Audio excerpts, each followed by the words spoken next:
Hi there, folks. I am Dr. Grimes, and I am welcoming you to the summer semester 2021 version of Intro to HR.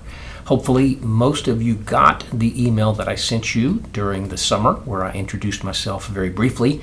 If you didn't, you might want to go back and take a look at that. And there was also a couple of tips in there on how to do well in this class. I thought I would address with you, even before the semester started, some of the things that have frustrated people in the class in the past about this class, so that you can avoid those frustrations and do very well. Go find that video if you haven't seen it already. In this video, I wanted to talk through the syllabus so that you know exactly what I'm expecting. You'll know what you've got to do well, and you'll have the ability to plan a good approach to be able to get the A that you want or the B that you're willing to take. I'm going to share my screen here and pull up a copy of the syllabus. There you go. That's what you should be looking at now on my screen. That's all I see, but I think that you're seeing me down in the corner. Note that we are summer. This is my office number on campus. I don't plan to be here a lot during the summer, but this is my cell phone, and you can send me a text. I would prefer that you send me a text if you need to get in touch with me about anything, and if I can answer in a text, I will. If it's a little too involved to answer in a text, I might ask you to email me, in which case you would use this right here. And if it really feels like it needs a conversation, I'll text you back and say, give me a call, and we can chat for a few minutes. So that's the main ways to get in touch with me during the summer. The email address there comes straight to my phone, and this is my phone. So texting and emailing both work pretty well.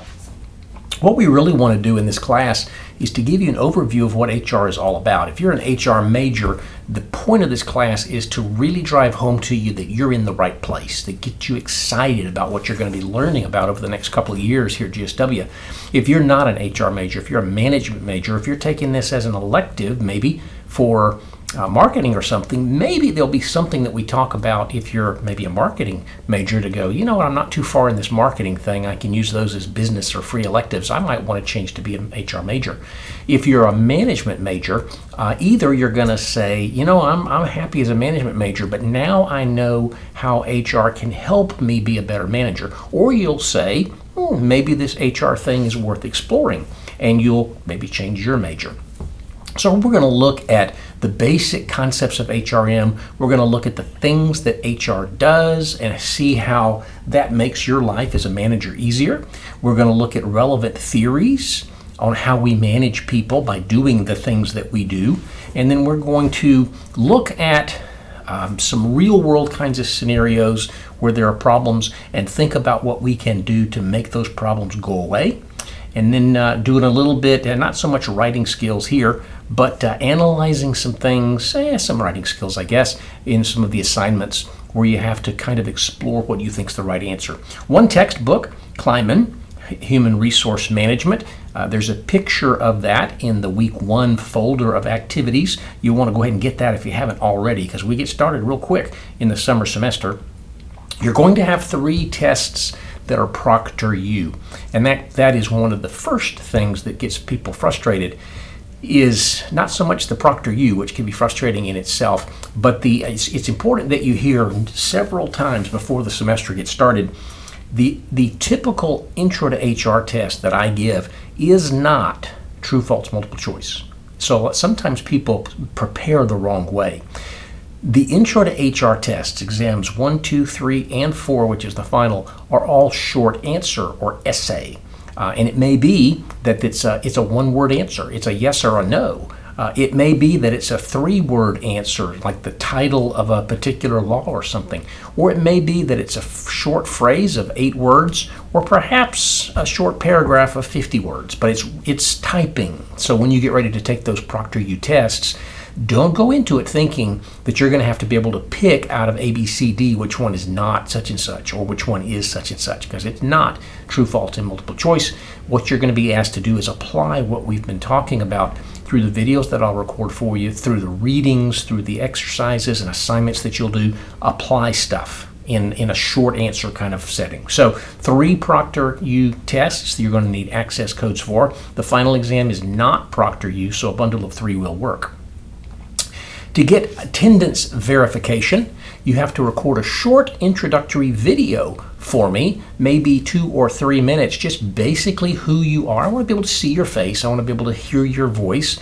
And you're going to post a link to your video, whether you save it to YouTube or whatever else you might do. You're going to post a link that is public viewing so that everybody can see it into a discussion post on the Hello discussion board. And that way, hopefully, everybody in the class will watch your little 2 or 3 minute video and they'll get an idea of who you are, just like you'll get an idea of who they are.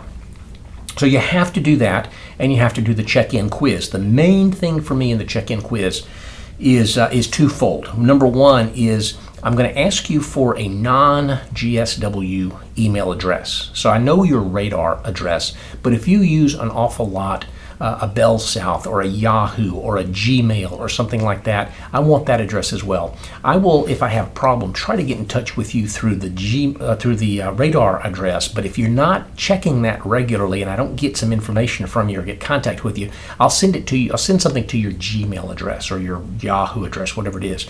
And I'm also going to ask you for your cell phone number. And again, only time I'll ever use that is if I can't get in touch with you any other way. I'll shoot you a text and say, hey, this is Dr. Grimes, need to get in touch with you, something like that. So having your non-GSW email address and your cell phone helps me get in touch with you if there's some kind of a problem.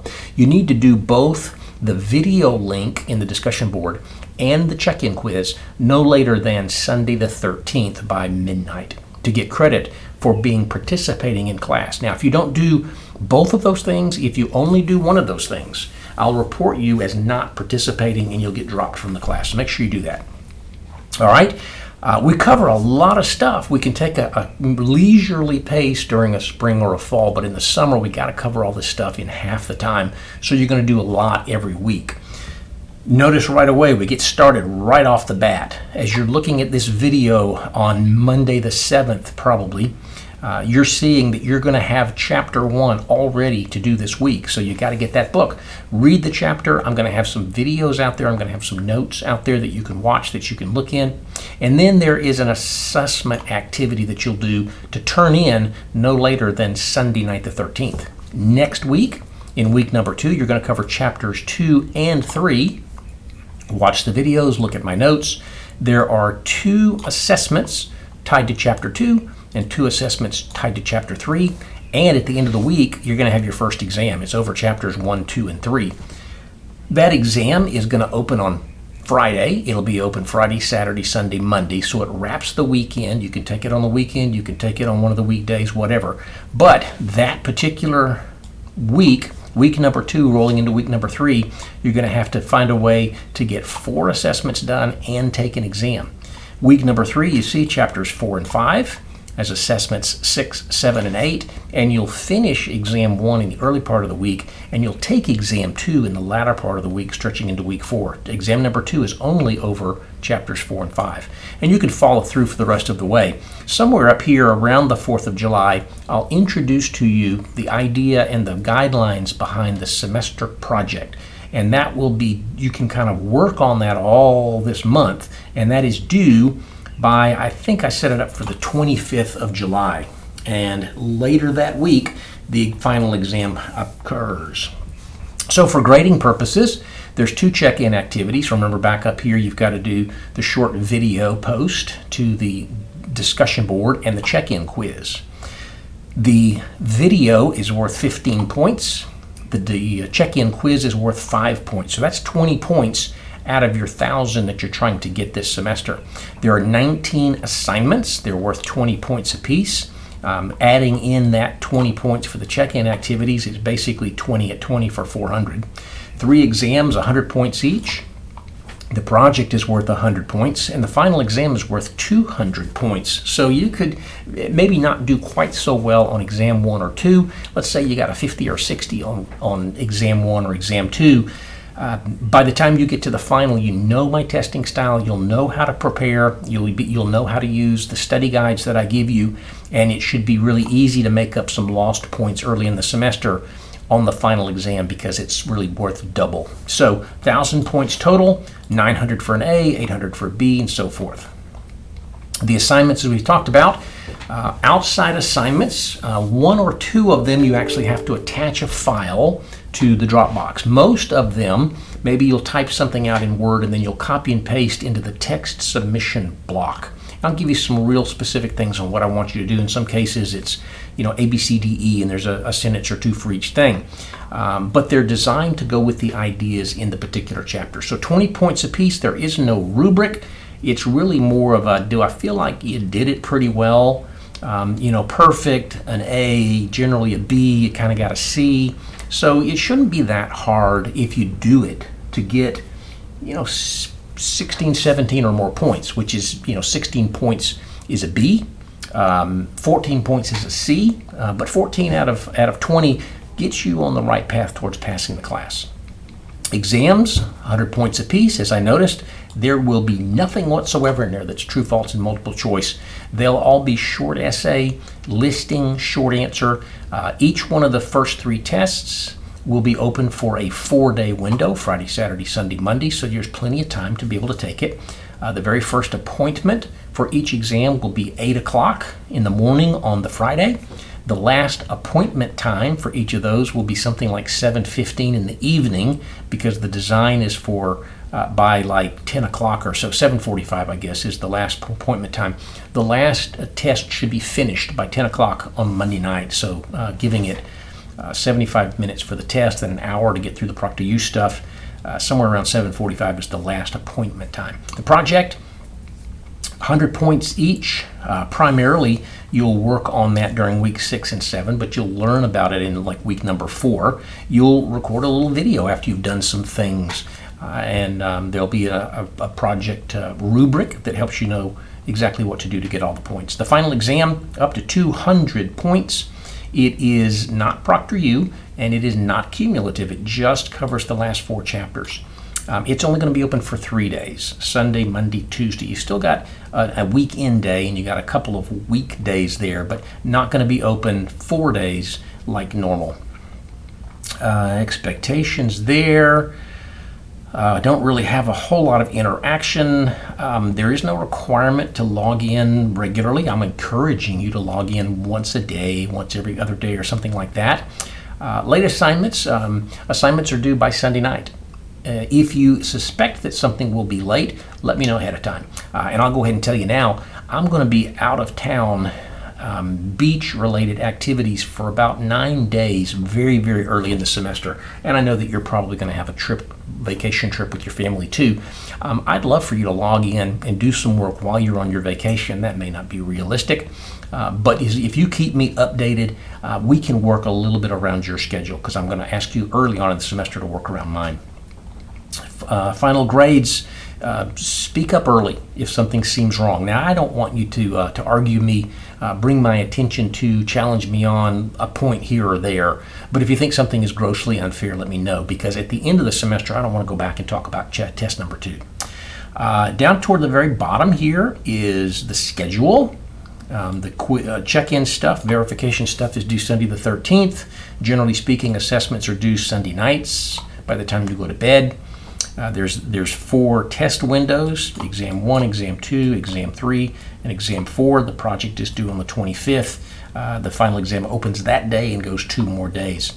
That's basically it. I hope that kind of helps you get back to an idea of what you're going to have to do this semester. The assignments are a little bit of writing. There is a little couple of assignments where there's video. That's why part of the check-in stuff is to create a little video. You get a little practice early on, so it'll be easier later on in the semester.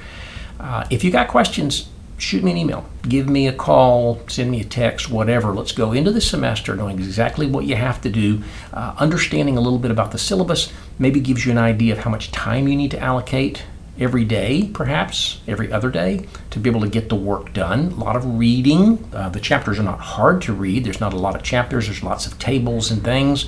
The text part of the chapters is not tremendous. You can probably read through it in one sitting. And then the videos, maybe 30 minutes long. I try to keep them shorter than that. Depends on the amount of material. Each chapter will have a series of videos. It's not the whole chapter in one video. It's like section 2-1 or 2-A or whatever. that'll be a video of itself. So you can watch them in little chunks.